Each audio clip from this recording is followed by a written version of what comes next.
Hello, and welcome to United Way's Partner Spotlight. Today, we are talking to Colleen Rivers from the Montana, you need to give me the whole title.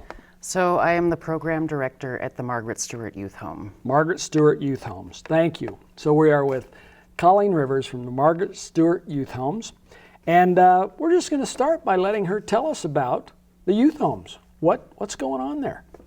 So Youth Homes started in 1971 as a diversion program for kiddos who got in trouble, but their offenses weren't great enough to send them off to juvenile detention center. And it has grown over the years to include, it started in Missoula. And in Missoula we have 3 therapeutic homes, a shelter, and a home for youth aging out of care, age 16 to 18. And then we also operate shelters in Hamilton, Kalispell, and Helena. Man, that's great. You're in a lot of places, helping a lot of kids. So tell us specifically, the one in Helena, what services do you provide here? So we are licensed to provide care for 8 youth aged 11 to 18. It is licensed for shelter care and long-term group care. Great, great. And how does a student get placed at the Margaret Stuart Youth Home? So primarily youth are placed by either juvenile probation or child and family services. And the Margaret Stuart Youth Home is kind of unique within our network of shelters in that the majority of our youth are placed by Lewis and Clark County juvenile probation. So we primarily serve local kids. I say that no one ends up at the Margaret Stuart Youth Home who has a fantastic home life. And some of them have gotten in trouble with the law. Right, right. Well, that's a valuable asset to the community because unfortunately, we don't all have idyllic youth.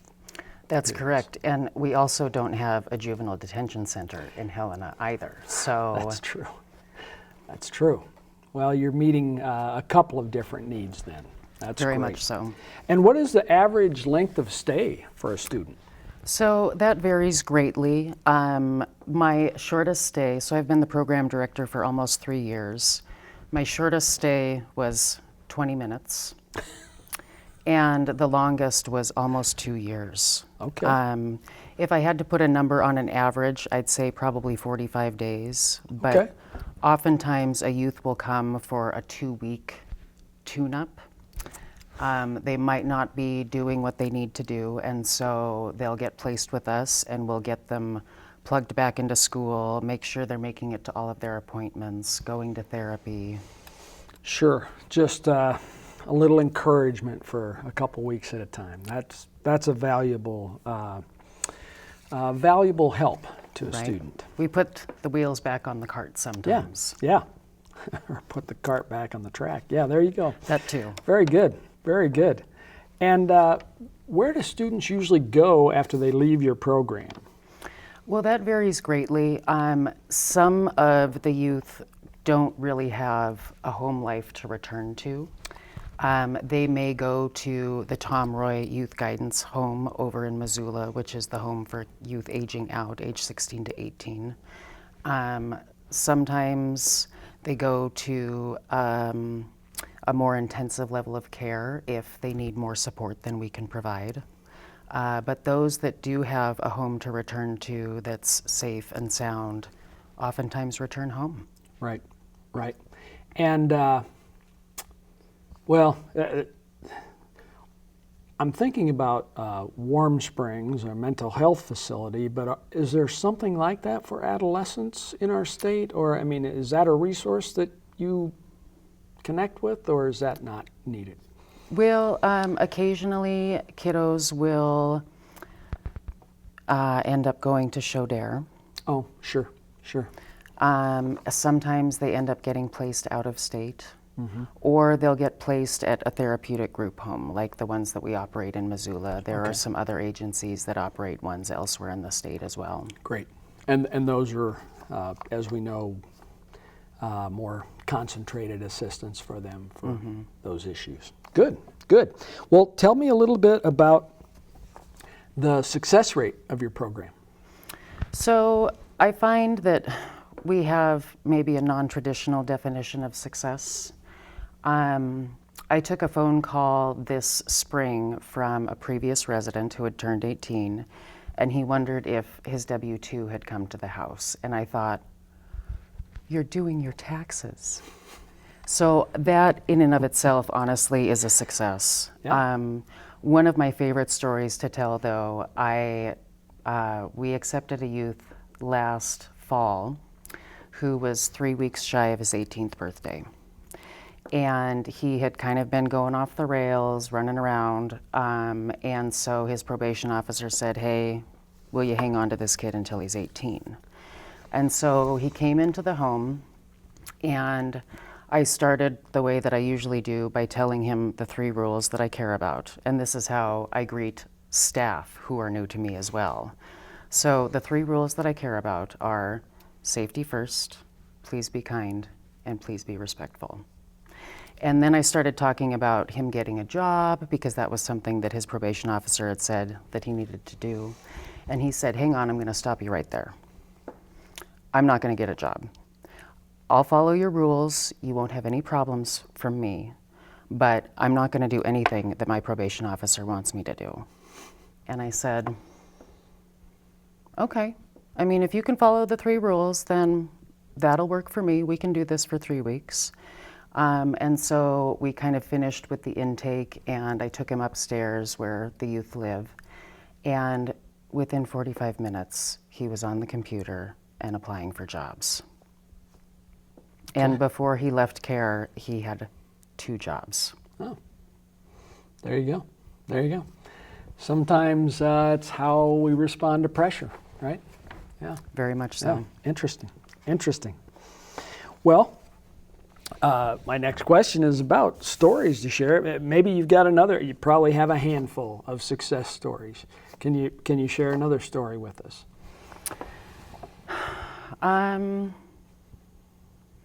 Well, honestly, Jeff, those were the 2 quick ones that I came prepared with. Okay. All right. But sometimes it's 2 steps forward and 2 steps back, or 1 step back. I recently had a kiddo who has been with us maybe 5 times in the last 2 years, and he did run away last week. So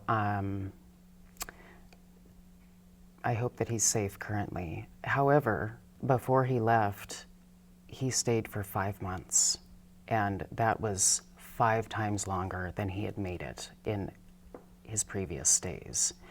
And so really, I think a lot of the work that we do is planting seeds, and I'm hopeful that when he returns, that he is able to continue moving forward.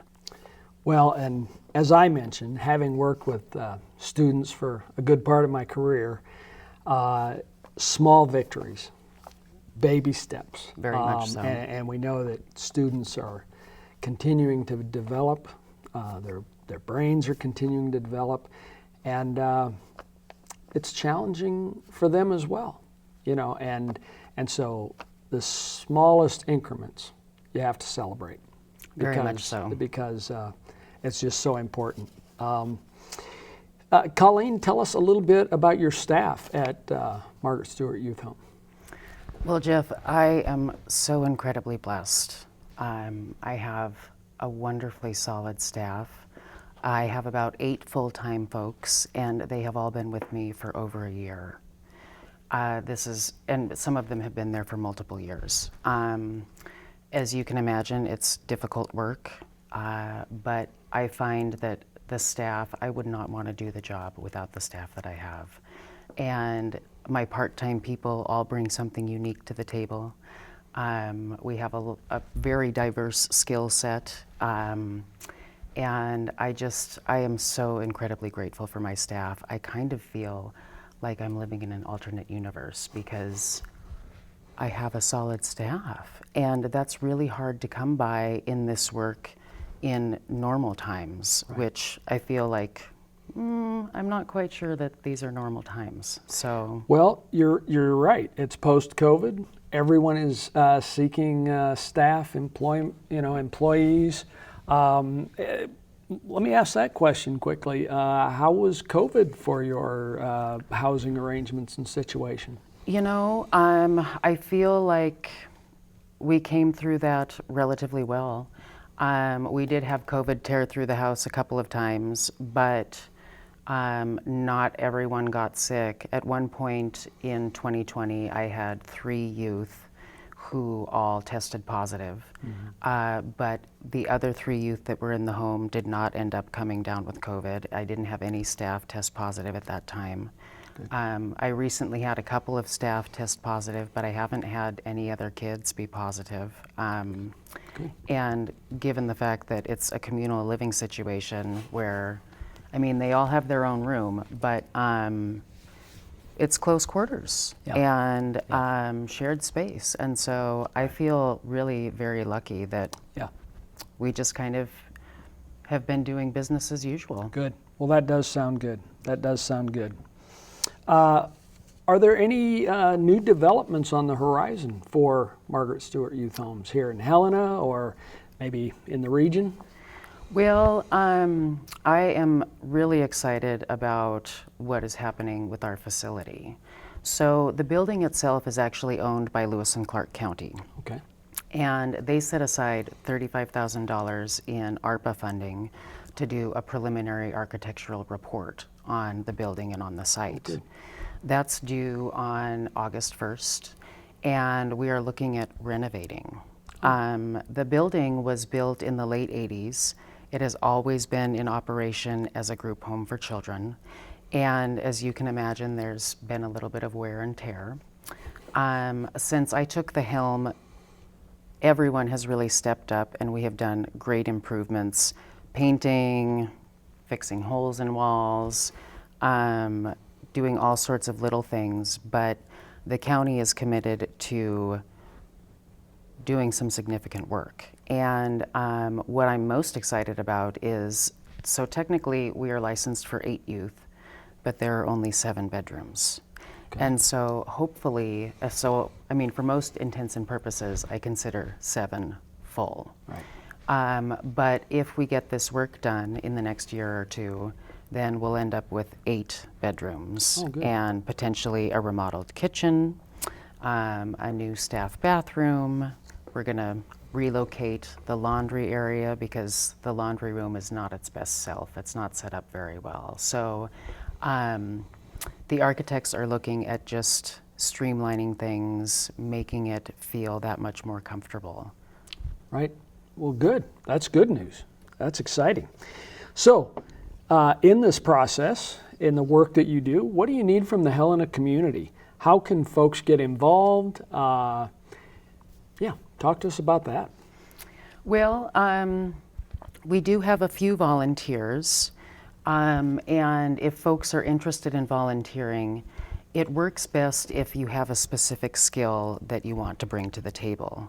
So right now I have 2 art volunteers who come on a weekly basis for about an hour and a half, and they come in and they just set down all of the art supplies. And sometimes they have a project that they offer that the kids can work on. Other times it's just, here you go, do what you will.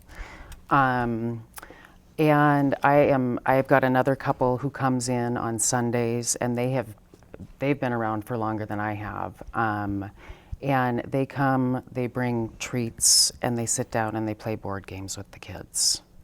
And that really kind of shows the kids that there are folks out in the community who are engaging and interested and who care. So we do ask that if you are thinking about volunteering, that perhaps you make like a 6-month commitment, because we have to do background checks and things of that nature. But also financial donations, as always, are always appreciated. We are a nonprofit, and a shelter is not really a moneymaker.